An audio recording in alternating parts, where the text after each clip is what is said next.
Hello viewers, আসসালামু আলাইকুম। Welcome to Irin Parvin recipe. আজকে আরও একটি নতুন রান্নার রেসিপি নিয়ে চলে আসলাম আপনাদের মাঝে। আজকে করে দেখাবো শীতের একটা শাক দিয়ে মজাদার একটা শাকের রেসিপি। পালং শাক সবাই খুব পছন্দ করেন, আর পালং শাক দিয়ে শীতকালে মজার মজার রান্না করলে পারে ভাত খাওয়ার মজাটাই বেড়ে যায়। ভিউয়ার্স, আমার এই রেসিপিটা যদি ভালো লাগে তাহলে আমার চ্যানেলটিকে একটা লাইক, সাবস্ক্রাইব, ফলো দিয়ে আমার পাশেই থাকবেন। বেশি বেশি শেয়ার করুন আপনার ফ্রেন্ডস ফ্যামিলির সাথে।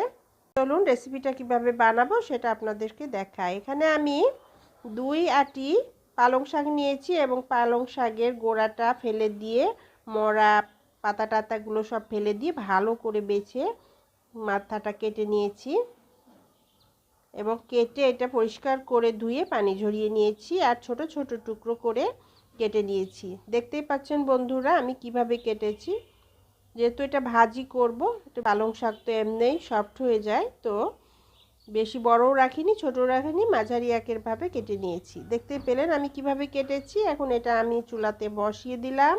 এখানে সামান্য একটু লবণ দিয়ে দিলাম, বেশি লবণ দিব না কারণ পালং শাক সিদ্ধ হয়ে একদম কমে যায়, তো লবণটা একটু কম দিতে হবে, বুঝে দিতে হবে। তারপর এটাতে সামান্য একটু পানি দিয়ে লবণটাকে শাকের সাথে মিশিয়ে দিলাম, দিয়ে ঢাকনা দিয়ে ঢেকে এটাকে কতক্ষণ ঢেকে রাখবো। কতক্ষণ পর ফিরে আসলাম। শাকটা একটু নরম হয়ে গেলে আমি ঢাকনাটা উঠিয়ে নিব, কারণ ঢাকনা দিয়ে শাক যদি সিদ্ধ করি তাহলে পারে শাকের কালারটা বদলে যাবে, চেঞ্জ হয়ে যাবে, সবুজটা থাকবে না। তো আমি খালি একটু নরম করার জন্য ঢাকনাটা দিয়েছিলাম। ঢাকনাটা উঠিয়ে নিয়ে এটাকে নেড়ে চেড়ে একটু উল্টিয়ে পাল্টিয়ে দিব। আর এখন চুলার আঁচ হাই ফ্লেমে করে দিয়ে পালং শাকের পানিটা শুকিয়ে নেব। সিদ্ধ করে কখনোই শাকের পানিটা ফেলে দেবেন না। শাকের পানির সাথে প্রচুর পরিমাণে ভিটামিন, আয়রন, যা খাদ্য উপাদান আছে সব বের হয়ে যায়। তো এই পানিটা যদি ছেঁকে নেন তাহলে এই পানিটা অন্য সবজিতে বা অন্য কোনো রান্নায় ব্যবহার করে ফেলতে পারেন। তো আমি পানিটাকে চুলার আঁচ বাড়িয়ে দিয়ে শুকিয়ে নিয়েছি, একদম পানি শুকিয়ে শাকটাকে ঝরঝরে করে নিয়েছি, দেখতেই পাচ্ছেন।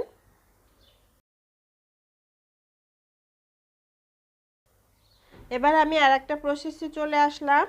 প্যান বসিয়ে দিয়েছি আর এখানে হাফ কাপ মতো তেল দিয়ে দিলাম। তেলটা গরম হয়ে গেলে এখানে 2টা শুকনা মরিচ দিয়ে দিলাম। শুকনা মরিচটা চুলার আঁচ লো ফ্লেম করে দিয়ে একটু ভেজে নেব ক্রিস্পি করে। শুকনা মরিচ ভেজে এই মরিচটা দিয়ে শাক খেতে খুবই মজাদার, সেটা আপনারা অবশ্যই জানেন। আমি এভাবে শাক ভাজি করলে সাথে 2-3টে শুকনা মরিচ ভেজে নেই। শুকনা মরিচটা একপাশে রেখে দিয়ে এখানে আমি কয়েকটা কাঁচা মরিচ, কিছু রসুন কুচি এবং একটা পেঁয়াজ কুচি এখানে অ্যাড করে দিলাম।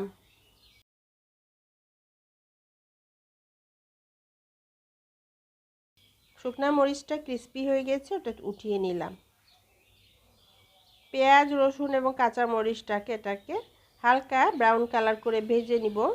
একদম বেরেস্তা লাল করে ভাজবো না, সুন্দর একটা কালার চলে আসলে হয়ে যাবে এটা ভাজা। এটা সুন্দর একটা কালার চলে এসছে, ভাজা হয়ে গেছে, দেখতেই পাচ্ছেন সুন্দর একটা কালার চলে এসছে, ব্রাউন কালার।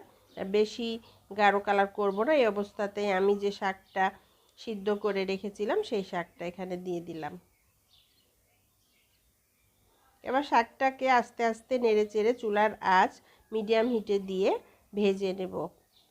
শাকের যে এক্সট্রা পানি আছে সেই পানিটাকে শুকিয়ে নেব।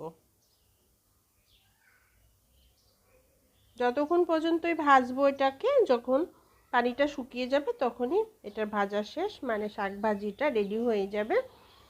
তো এটা একটা সাধারণ শাক ভাজি, আর এই শাক ভাজিটা খেতে খুবই অসাধারণ। গরম ভাতের সাথে গরম গরম শাক আর শুকনা মরিচ ভাজা দিয়ে খেতে খুবই ভালো লাগে। শীতকাল আসলে এই শাকের ভাজিটা আমি প্রায় দিনই করে থাকি। তো হয়ে গেল আমার শাক ভাজির রেসিপি। বন্ধুরা, আপনারা অবশ্যই বাসায় একদিন এভাবে ট্রাই করে দেখুন আমার রেসিপি ফলো করে। আর পালং শাকের এই ভাজিটা আপনাদের কাছে খুবই ভালো লাগবে। বন্ধুরা, আমার এই রেসিপিটা যদি ভালো লাগে তাহলে আমার চ্যানেলটিকে একটা লাইক, সাবস্ক্রাইব, ফলো দিয়ে আমার চ্যানেলকে সাপোর্ট করবেন।